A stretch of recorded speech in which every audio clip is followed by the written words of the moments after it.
Tansen class 6 के chapter 5 है English का।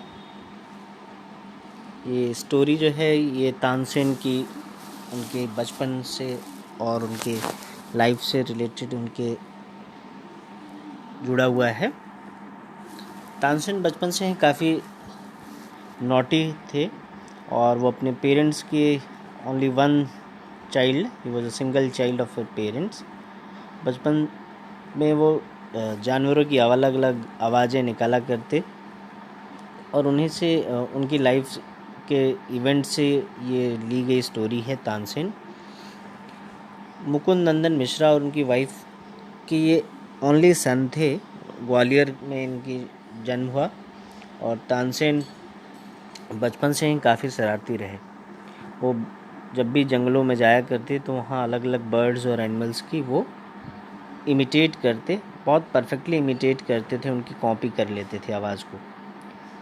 एक बार जब स्वामी हरिदास अपने डिसाइपल्स के साथ, अपने शिष्यों के साथ जा रहे थे और थक के पेड़ के छांव में बैठे, उसी समय तानसेन जो है उन्होंने देखा तो उन्होंने सोचा कि it will be fun to just imitate the sounds of tiger की आवाज़ में अगर कॉपी करूँ और तो इनसे उनको डराने में मुझे मज़ा आएगा, और वो ऐसा करे।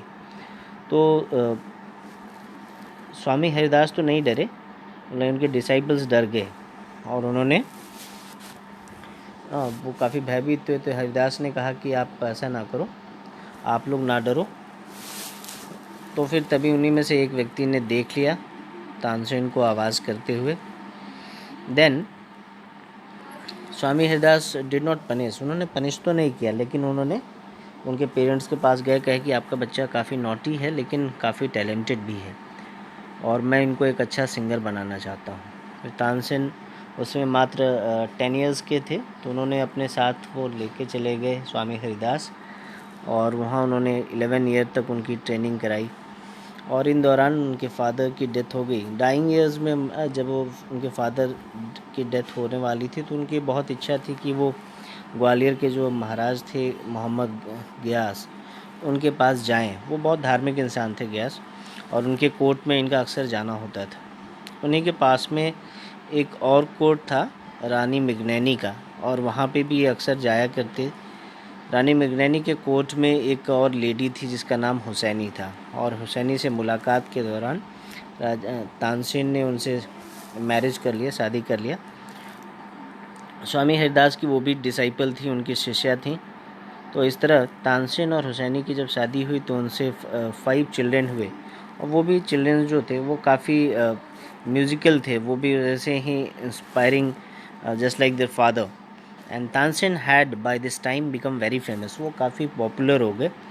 और अकबर ने जब उनको अपने दरबार में बुलाया और उनकी सॉन्ग को सुना तो वो काफ़ी इम्प्रेस हुए और उन्होंने अपने कोर्ट में उनको रखा, और 1556 में उनके कोर्ट में गए। और वहाँ पे अकबर ने जब भी उनको बोला जाता, चाहे वो डे या नाइट, हर समय वो गाने के लिए अग्री होते, रेडी रहते थे। तो जब वो काफ़ी पॉपुलर हो गए तो वहाँ के कोर्टियर्स के बीच में वो उनसे लोग जेलस भी थे। And we shall never be able to rest till Tansen is ruined.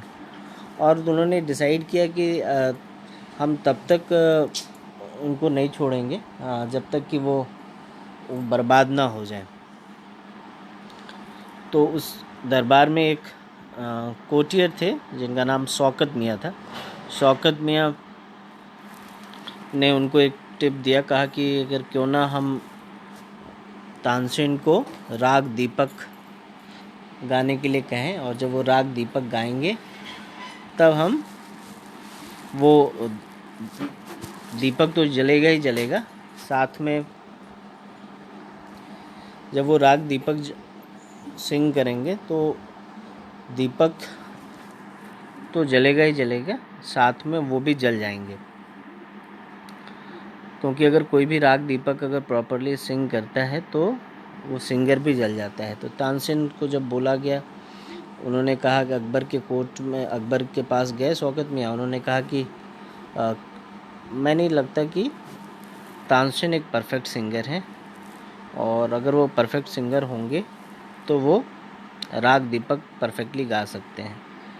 तो अकबर ने कहा कि ऐसा तो है ही नहीं, हाँ he is a good singer, वो बहुत अच्छे सिंगर हैं, एंड ही कैन सिंग। तो उन्होंने जब बोला तानसेन तो ही कुडंट डिनाई, वो डिनाई तो कर नहीं पाए और उन्होंने एग्री कर गए। और जब वो घर पे गए और अपनी वाइफ से बोला कि काफ़ी दुखी हुए कि मैंने एग्री तो कर गया, लेकिन if I will sing I will die, मगर मैं गाता हूँ तो मेरी डेथ हो जाएगी। तो फिर उनके वाइफ ने बोला कि देन व्हाट टू डू। तो उन्होंने बोला कि अगर सेम टाइम पे जब मैं गाना गा रहा हूँ और लैम्प्स सारी जो जल जाएं, अगर उस समय कोई राग मेघ सिंग करे तो फिर मैं बच सकता हूँ, क्योंकि फिर बारिश हो जाएगी and I will be saved. तो हु कैन डू दैट, कौन कर सकता है। तो उन्होंने बोला कि आवर डॉटर, हमारी बेटी सरस्वती और उसकी फ्रेंड रूपवती कैन डू दिस। तो फिर उन्होंने रूपवती और सरस्वती को उन्होंने राग मेघ सिखाया and then she practice for 2 weeks. 2 हफ्ते तक उन्होंने प्रैक्टिस उन लोगों ने किया and when they become perfect. तो उन्होंने एक एडवाइस दिया कि till the lamp start burning, जब तक लैम्प जल ना जाए तब तक आप लोग सिंग नहीं करना। तो फिर ये आगे स्टोरी बढ़ती है जिसमें राग दीपक गाने का वो समय आता है, और जब वो ये कहावतों में सुनने को मिलता है कि जब उन्होंने राग दीपक गाना शुरू किया तो पूरा का पूरा इन्वायरमेंट जो था, एयर जो था वो वार्म हो गया, गर्म हो गया, और लोगों के पसीने शरीर से बाहर आने लगे। और देन द लीव्स, पेड़ों पे से पत्तियां जो हैं वो भी गिरने लगीं, बर्ड्स जो हैं वो गिर के मरने लगीं, और पानी जो नदियों का पानी जो था वो उबलने लगा, बॉयल होने लगा। People cried out in terror, और लोग भी यहाँ तक कि वो डर के चिल्लाने लगे। और जैसे ही लैम्प जला, सरस्वती और रूपवती जो है राग मेघ गाने लगे। जब राग मेघ गाया तो पूरा बादल एक जगह मानो इकट्ठा हो गए और बारिश, खूब ज़ोर से बारिश होती है, एंड ही वॉज सेव्ड। लेकिन इसके बाद अकबर काफ़ी बीमार हो गए, अकबर नहीं, तानसेन काफ़ी बीमार हो गए, और अकबर को भी बड़ा सॉरी फील हुआ कि उनके कारण तानसेन सफ़र किए, और उन्होंने उन तानसेन के जो एनिमीज़ थे उनको उन्होंने काफ़ी पनिश किया। तानसेन जब ठीक हुए तो पूरा शहर जो है वो रिजॉइस किया, खुशियाँ मनाया। और अकबर के कोर्ट में तानसेन 1585 तक रहे और फिर देन ही डाइड, उनकी डेथ हो गई। ही कंपोज सेवरल न्यू रागाज, उन्होंने कई सारे राग कंपोज किया, और ग्वालियर में उनका कब्र है जिसको माना जाता है कि म्यूजिशियंस के लिए वो एक तरह का पिलग्रिमेज है। तो दिस वाज योर स्टोरी।